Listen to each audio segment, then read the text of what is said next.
Romans 10:9.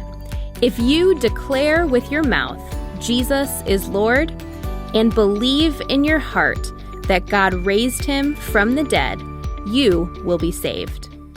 Hi, girls and boys. It's Mrs. Tasby, and it is April. I am so glad to be able to see all of you today, and I hope that you're glad to be here. Well, I've got a great story for you and some great things to think about for the next month. So let's go on and get started.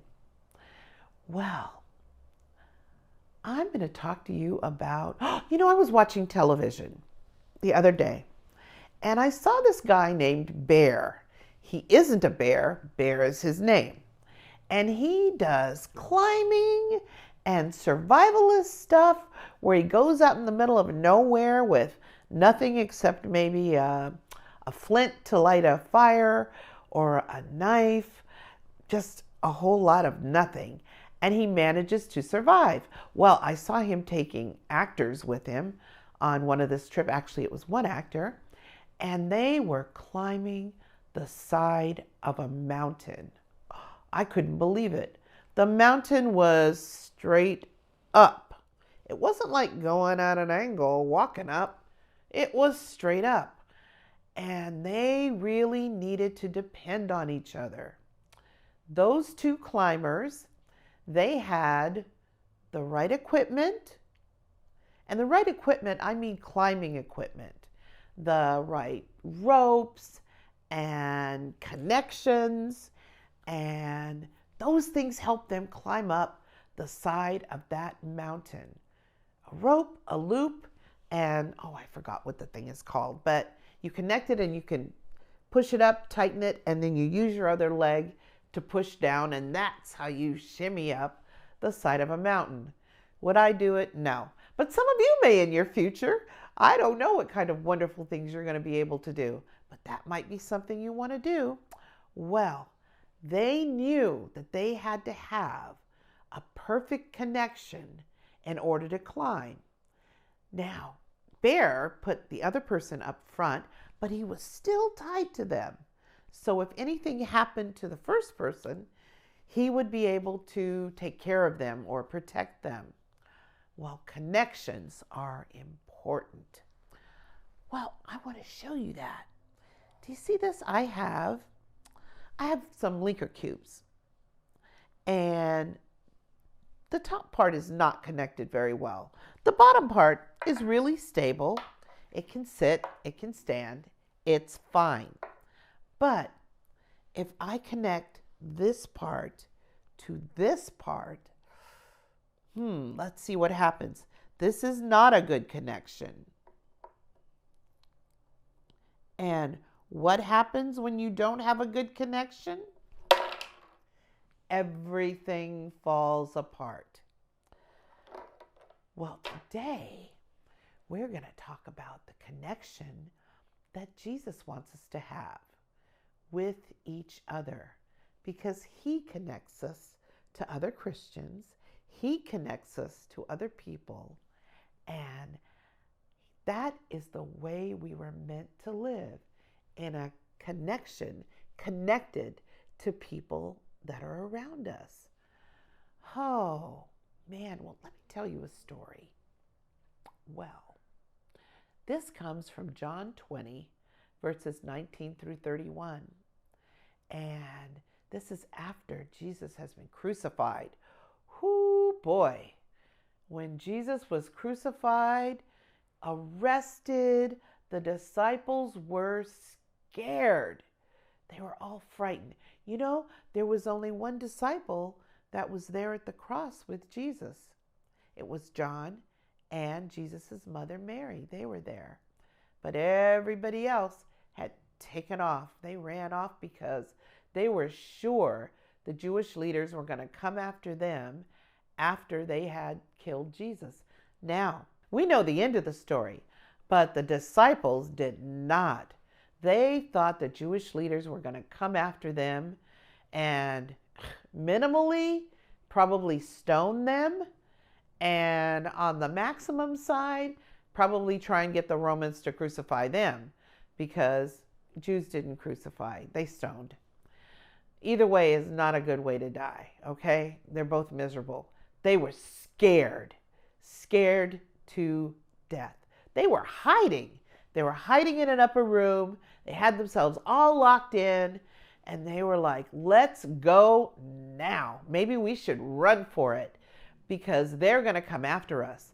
They just dispatched Jesus. Dispatched means they got rid of him, and now they're going to come after us because they don't want us talking about him and all of the great things that he told us. So they were debating and trying to decide what to do. They're in this upper room, wondering what to do. I'm sure Mary, Jesus' mother, was probably saying, give him the 3 days. Let's see if he comes back after that. He said he would. Let's give him the time. But they were probably ready to run. Well, they gave him the 3 days. They were still in the upper room. And then all of a sudden, Jesus walked in. Can you believe that? Yes, he walked in. And they were like, ah. And the first words out of Jesus' mouth, don't be afraid. Doesn't he do that? He gets us to not be afraid first. Well, he said, and they like, is it really you? Is it really you, Jesus? And he said, it's me. And he showed them the nail prints in his hands. And he showed them the nail prints in his feet. He showed them where he'd been pierced in the side. And they knew it was him. Oh, Jesus wanted them to have the courage to be able to tell people what they had seen and that he was back. So, what did Jesus do? Jesus wants us to be connected to each other with a solid connection, like a mountain climber. Not like these blocks I showed you. That wasn't a solid connection. That was a weak connection. But when you're connected to Jesus and connected to other people, that is a solid connection. Okay. He's our friend, and he overcame death, and they were so happy to see him alive and he stayed around, and he taught them for another 40 days. He taught them for a while so that they would be able to do the teaching that he knew they needed to do. Be able to tell everybody in the world about God, and that God had finally, the time had come for him to finally send the sacrifice to the earth so that they would be able to live a life that was the kind of life that God wanted us all to live. And this message wouldn't be just for Jews. This message would be for the entire world, which is why we're Christians today.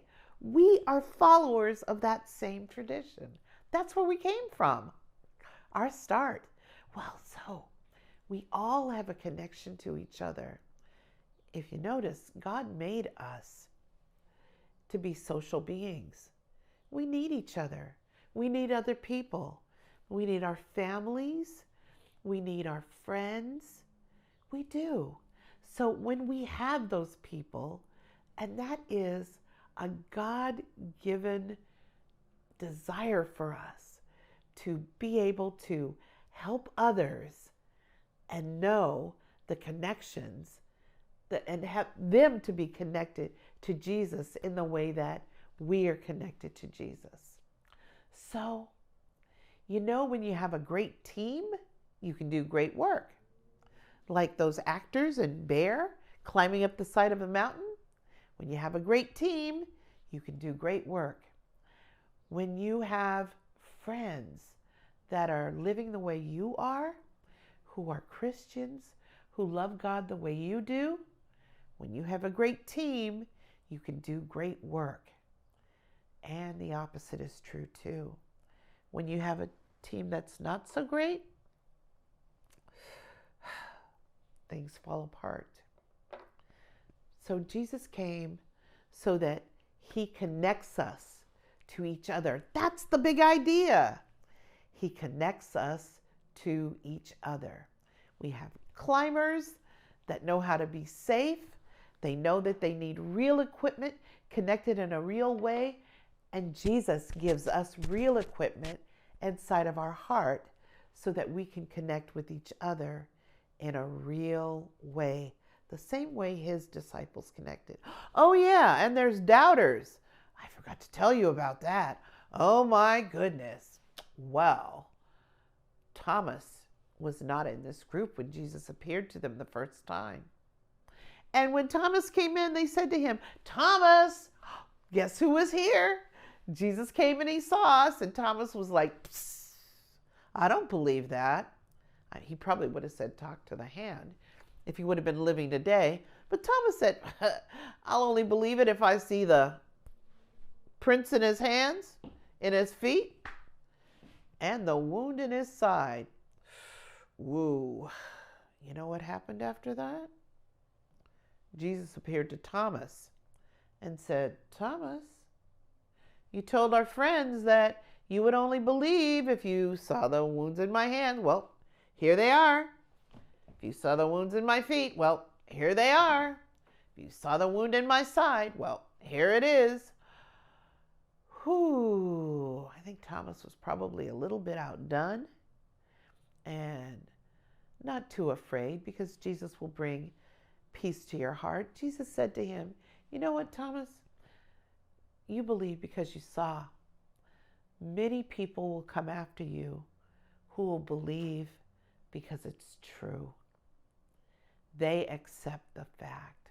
And that's what we did. We're the beneficiaries of that. You and I, we're Christians because we believe in what Jesus came and did. And we believe that he's the Son of God and that he sacrificed himself for us and then rose on the third day and took away the sting of sin and the sting of death and brought us into the family of God. Okay, that's what we believe. And that's what happened. And that's why you need to connect.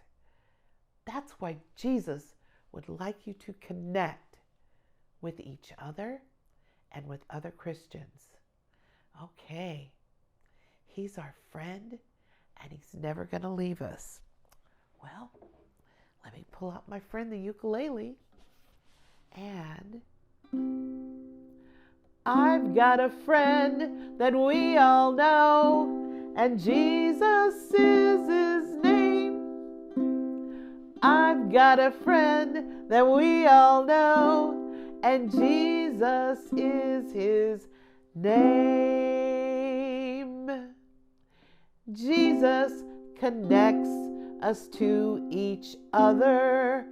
Jesus lets us all be safe. Jesus connects us to each other. And now we're ready to live. All right, well, that's it for this time. And I'll see you next month with another story about something wonderful from the Bible. So you take care, and I love you and I miss you. Bye-bye, everybody. On the ones you love, shine.